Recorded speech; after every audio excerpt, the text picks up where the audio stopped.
months in, 2025 is already proving to be a blockbuster year for artificial intelligence.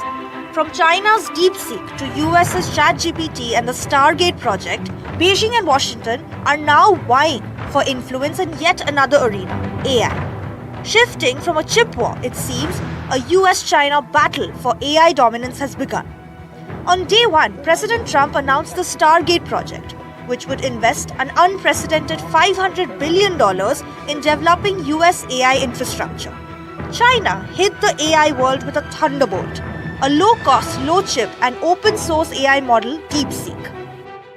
The release of DeepSeek AI from a Chinese company should be a wake-up call for our industries that we need to be laser-focused on competing to win, because we have the greatest scientists in the world. Yet President Trump didn't take this sitting down, with federal agencies pushing to ban DeepSeek on government devices, citing security concerns. Beijing hit back, calling the move politicization of trade and tech. 中方一贯反对泛化国家安全概念、将经贸科技问题政治化的做法。同时，中方也将坚定维护中国企业的合法权益。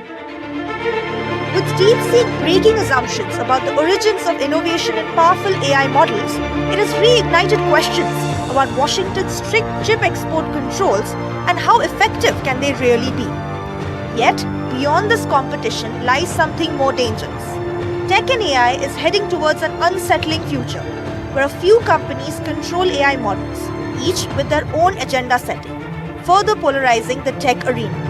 As President Trump reverses most Biden-era policies on regulating AI, protecting against AI-enabled information threats, and tech moguls vie for influence in the political order, US tech policy has become more unpredictable than ever before.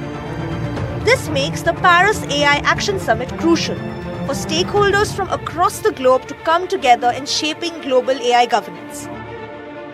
Disha Bagchi for NDTV.